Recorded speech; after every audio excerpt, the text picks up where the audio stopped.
Hello, welcome back to Silver Thread Sewing. I'm Diane. This is Friday Sews.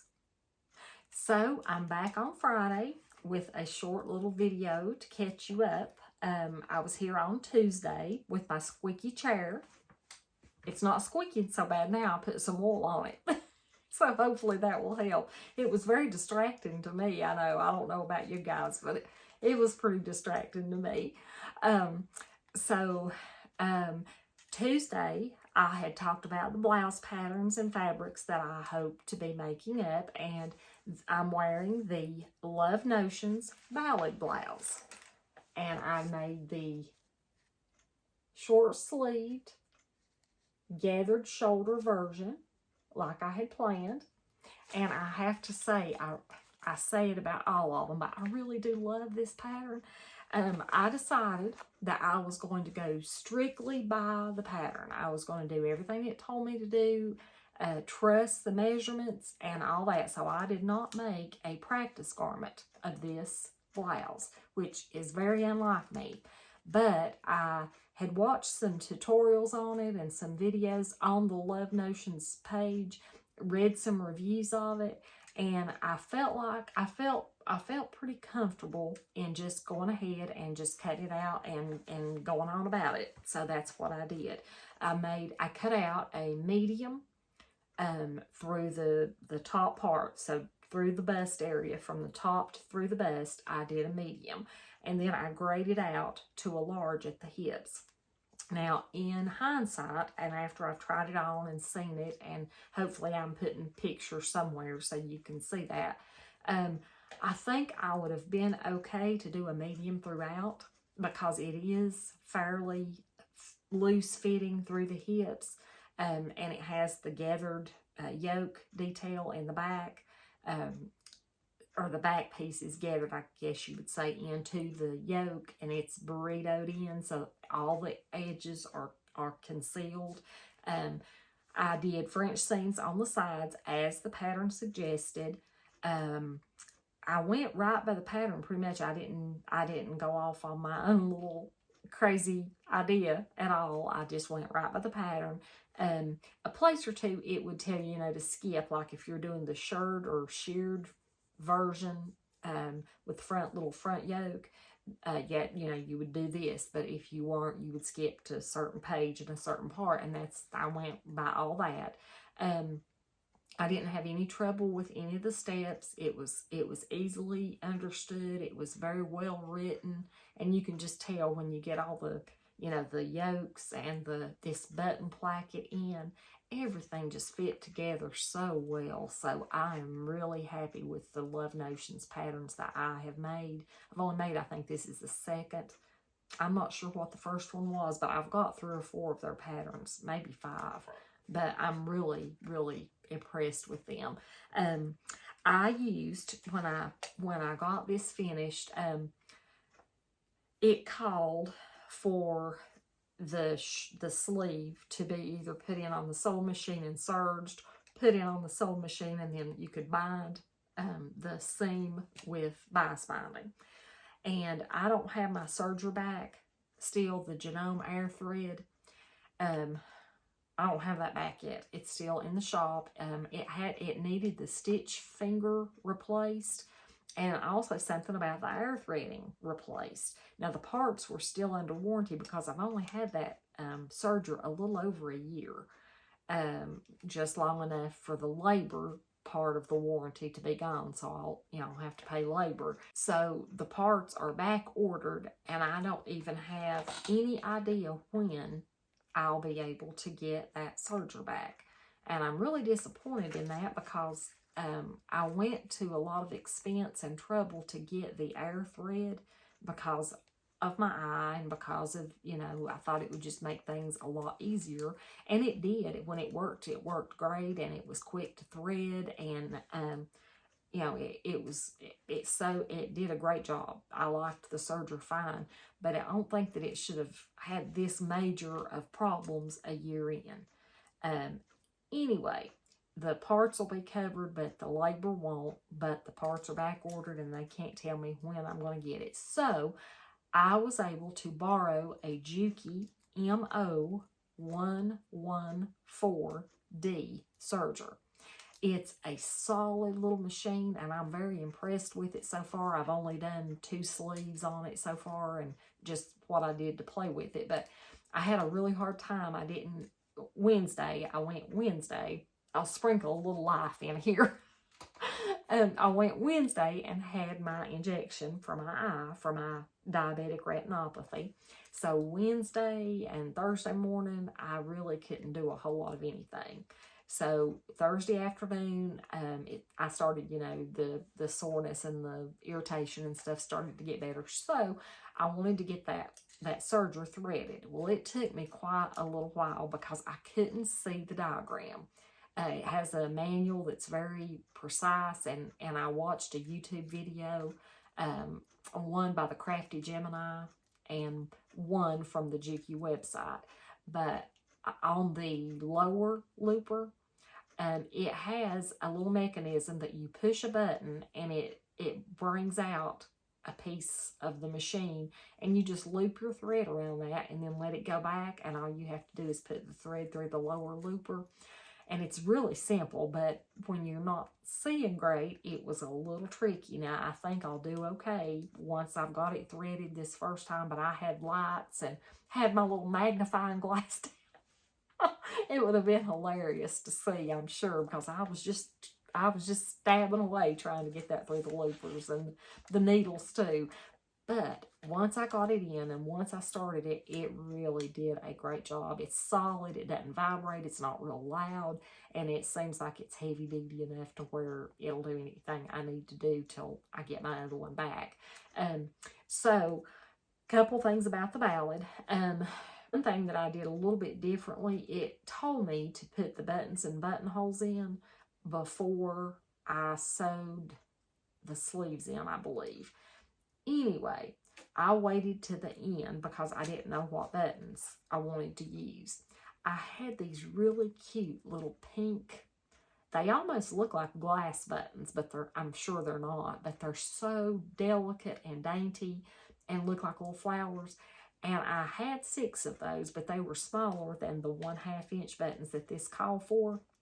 So I wasn't sure about that because I only had 6. I couldn't put them closer together and use more buttons. And also, have you ever just had a button that you thought, oh, it's too pretty, I don't want to put it on that. I want to put it on something that'll, maybe it'll show up better, or something more special, or I don't know. That's just how my brain works. I see a button and I think, oh no, I don't want to use it yet. I don't want to use it in that. I'm going to wait. So anyway, I didn't use those buttons. And I had some other little light pink ones, but I only had 5 of those. So I have these shell buttons that I had ordered from Wawac or Wawac. I don't know how to say that, but I'll put it across the screen and I'll try to link to them below. I get all my thread and zippers and, 95% of everything I use for sewing. I get all my tailor's chalk, my marking tools, except the friction pins. I've gotten all my, my magic pins and sewing pins and all that I showed in my sewing room tour. 95% of that came from Wawac, is how I'm going to say that. So anyway, I had ordered, and I don't usually order anything that's, more expensive because I just, I don't have a lot of money to put into all that. And I figure, people, when a person is talented to sew, which I'm certainly not, they don't need a lot of fancy tools. But when I saw this ruler, this SimFlex ruler, when I saw this reviewed on other YouTube channels, and they showed how much it would help in keeping everything even and marking buttonholes and snaps and things, I decided to invest in this. And I've had it for over a year, and I got it from Wawac. And I must say it has been worth, I think I paid like $12 for it, 12 or 15. But it has been worth the money because it works wonderfully. So I marked my little buttonholes on my placket, and I was just so happy. And I used my friction pen that's heat erasable. Now, you have to be careful. They say if when the temperature of your garment gets cold, that the marks can show back up again. But I've not had trouble with that.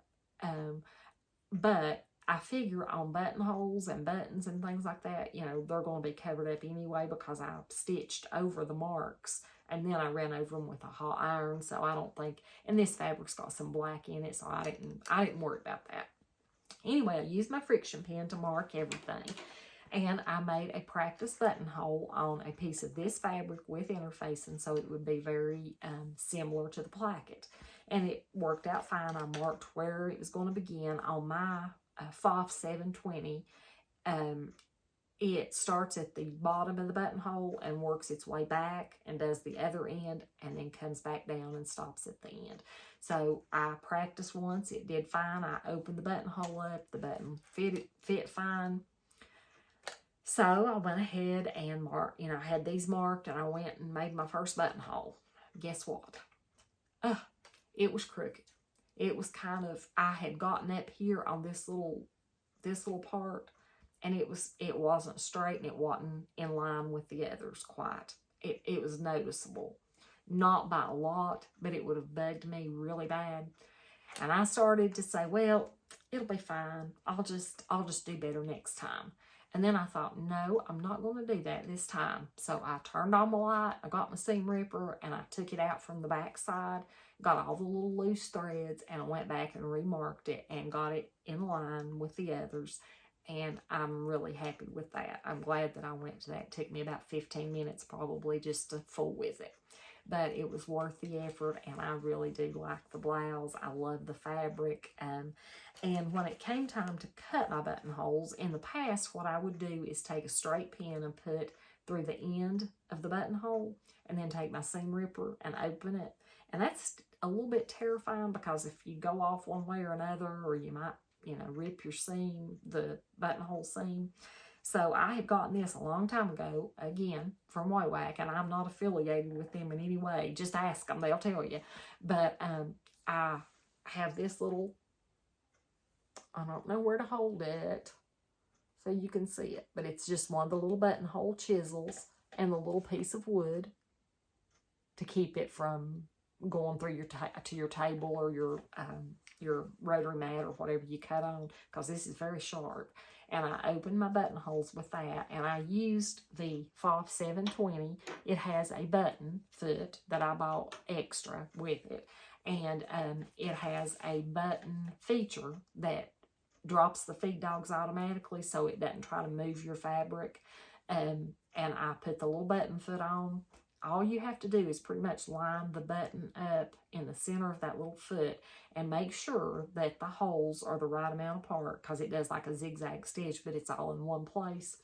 And just make sure that it's wide enough or not too wide so you're not hitting your button. And I marked where I wanted my button to sit. I used my little sharp awl and just place the button right there under that little foot.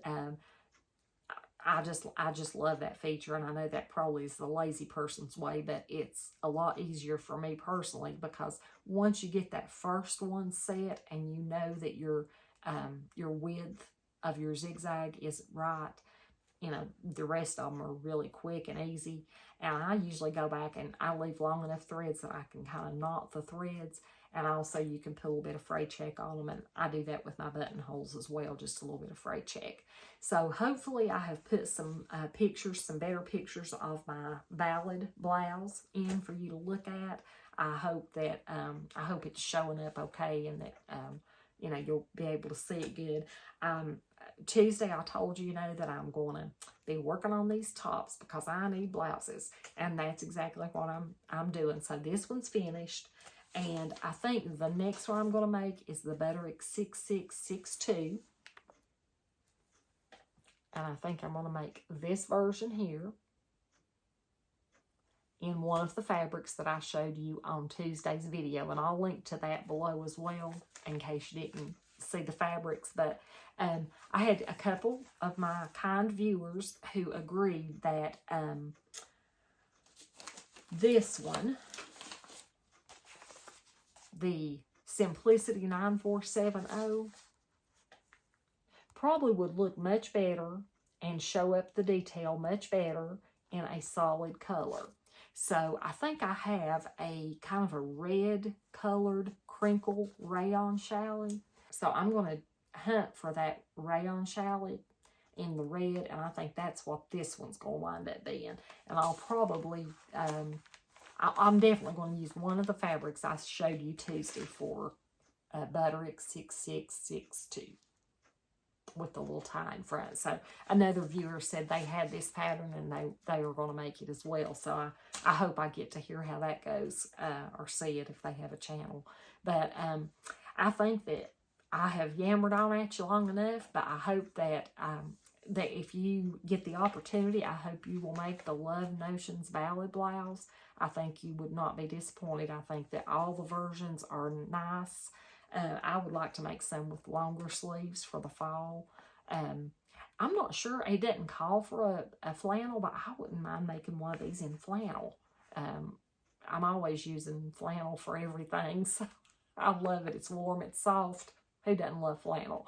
But I hope that you have had a good week, and I appreciate all your comments again and all your kindness, and just appreciate you coming and watching my little channel and encouraging me, and it is keeping me honest. You know, telling you I'm going to do something, it made me fix my buttonhole, so I wouldn't have to explain why I didn't. So you're keeping me accountable, and I will do my best to continue being honest with you about my mistakes, because, you know, we all at times make mistakes, and we all at times struggle with directions or instructions or something we haven't done before. So, you know, there's no shame in that. There's no harm in that. It's just we get to the end result when we get there. So just remember, the only way we'll be a failure at sewing is if we give up trying. So we'll never give up trying, and we will fix our buttonholes, and we will learn to love our imperfections, and it'll all be fine. It'll be fine. But thanks so much for joining me for Friday Sews, and thanks to Jen from Today in Jen's Sewing Room for starting this hashtag. She has just done me such a tremendous favor. I have met so many YouTubers that I love watching, and I really have enjoyed. And so thanks to Jen for doing that. It was a great idea, and thanks to her, we all have this community that we can come together and enjoy Friday Sews. So go watch the rest of the Friday Sewers and have a great weekend. Thanks for joining me. Bye.